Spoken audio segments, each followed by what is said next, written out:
For over a decade, I was haunted by a single question. Will I be allowed to stay? I spent 12 years constantly looking over my shoulder, wondering, is this the moment that I will get cast out?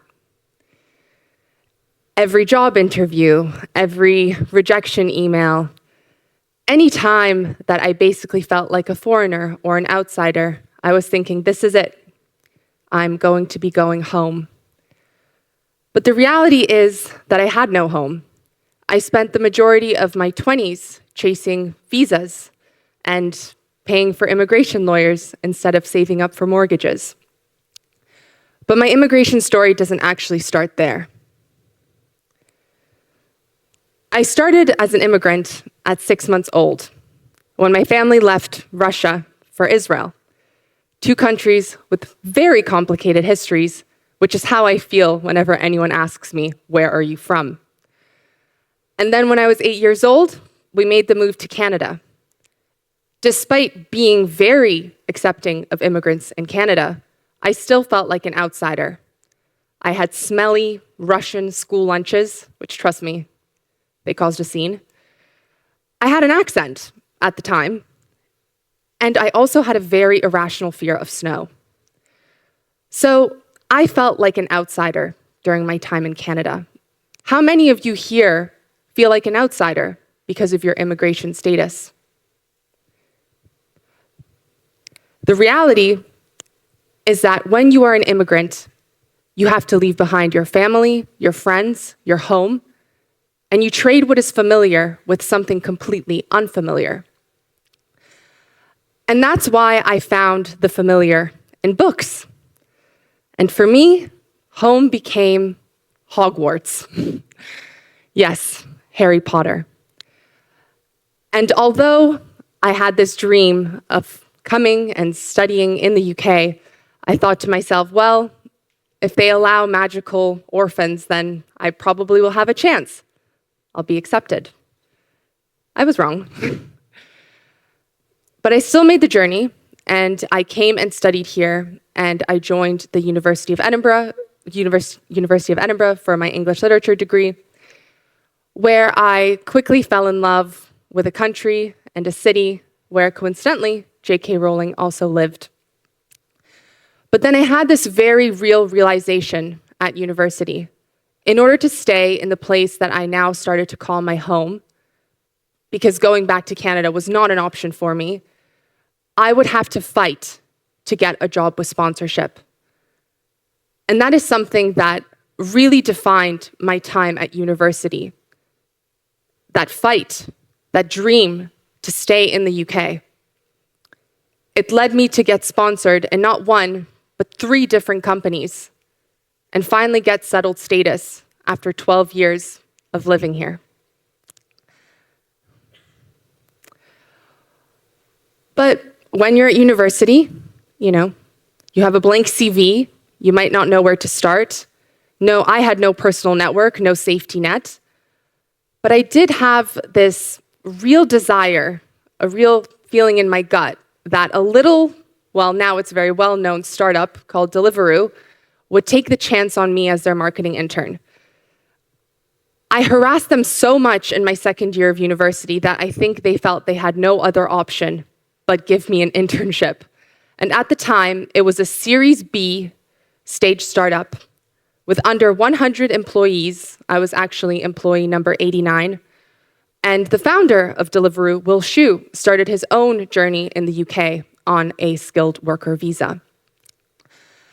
And although I didn't get a job offer and they didn't sponsor me, what I had at Deliveroo was a cold, harsh dose of reality. If I wanted to stay somewhere, if I wanted to work in the UK, I would need to work at a company which valued my ambition, my drive, and my determination to make things happen. And this reality is something that drove me to get sponsored by a few more companies, one of which was Cedars, a well-known startup, and then finally becoming a founder myself. I am the co-founder of Migrates, and we help international talent land visa-sponsored roles in the UK. But I hear what you're thinking. Aren't startups volatile? Aren't startups risky? I don't know if I want to take that chance. This is the reality of today's job market. It affects everyone, not just international talent, but specifically large corporates are canceling their graduate schemes and making it more difficult for foreign nationals to stay in the United Kingdom. This is the type of email that would haunt me, and still does. And speaking to some of my team who are also all international or ex-international talent, this is an email that we have all received throughout our journey of job hunting in the UK. Unfortunately, we don't sponsor. I remember receiving this email and thinking, but why? Why don't you sponsor? Why is it that before I even have had the opportunity to showcase my value, my ambition, my desire to learn, I am shot down? Well, the truth is that working in larger corporates as an international student or talent, you're going to be going through a much more rigorous process when it comes to your application. There's going to be more stakeholders involved. There's going to be more decision makers. They will have their own HR policies. So there will be barriers to entry. And as an international talent, we don't have the time to fight to prove our value and our worth to businesses who, frankly, aren't really interested. But there is hope. When I was graduating, there was no graduate visa. At the time, I had to get sponsored straight out of university. So I'll tell you a little bit secret. My first role was actually in a corporate. I was sponsored by them. I was thinking, this is my big job in London, my big city girl job. And I realized very quickly that it was not the place for me. That actually, it was stifling, that they favored bureaucracy, and that my visa status was now tied to a business where I saw no future for myself. I remember very vividly when one of my managers told me, "Your ideas are too innovative for our clients." And that's when I realized it was the wrong place for me.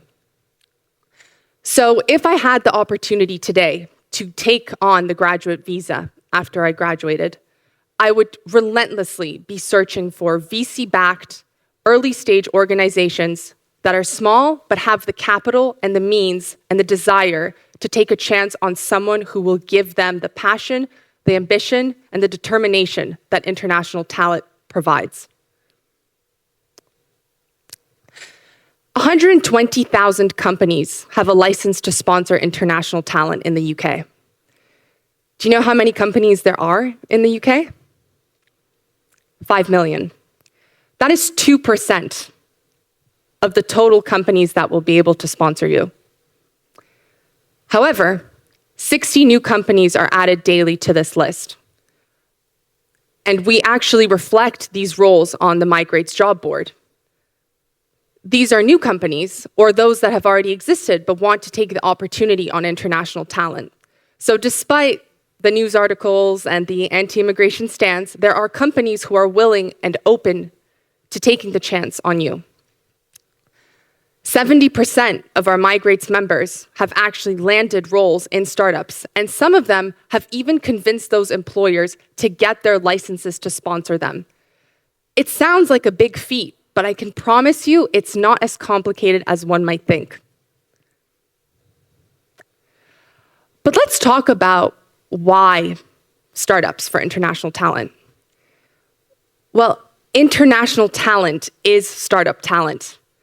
As international talent, we are resilient. We challenge ourselves and we face adversity, whether it's the home office or other challenges that we come across, and we rise up against it. We're hungry. In my case, I was so hungry, I followed that hunger to get an internship at Deliveroo. But we really put in that work and that effort to get ourselves noticed. And we're resourceful. We're constantly finding ways on how to adapt and how to think outside the box. The same can be said for startups. Startups are adaptable. They're constantly changing with the time. They're looking at the other innovations in the market. They're risk takers. I take risks in my job every single day. And especially when we're hiring, we're always taking risks. And they're also problem solvers. They're really looking to solve a passion or an issue that they see in the market, like we do of trying to find international talent sponsored roles. In Hebrew, there's a word for this. It's called chutzpah, when you really strive to make things happen. And my co-founder, my Moroccan co-founder, taught me the Arabic for this, and I will most likely say it incorrectly. It's jura. But all in all, it's a match made in heaven. Startups hire faster. There's more direct impact that you can make as being part of an early stage organization. And when you show your value, these are the types of businesses that will also take the chance on you. But let me show you actual examples. Kian, a member of the Migrates community, came to us wanting to look for a growth marketing role. I had a founder in my network that was actually advertising a role for a marketeer. He joined the business, and he had 2 months left remaining on his graduate visa. He showed his worth, his value, his determination, and within a day of his visa expiring, he actually managed to get a skilled worker visa and sponsored with this business. Or Grisha, an Indian student who came to Migrates, and I loved her passion for operations. She said to me, "Karina, I am going to be working in a cool startup by the end of this year in an ops role." And guess what?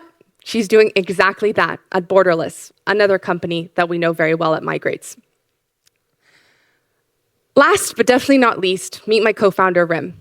Rim hailed from Morocco in 2014. She studied at UCL, and she was sponsored, like me, by 3 different employers, all within startups. She has now become a British citizen after 10 years of living in the UK. And if she were sharing the stage with me today, we would have been the 2 only speakers who have been sponsored multiple times by multiple employers and fought to be able to call the UK our home. So, why us? Why international talent? Because we create opportunities. We look out for those things that challenge us. Your value is what allows you to get that job with sponsorship and prove to that startup that you are worth it. You don't need the traditional CV. You just need to showcase why you. Thank you so much.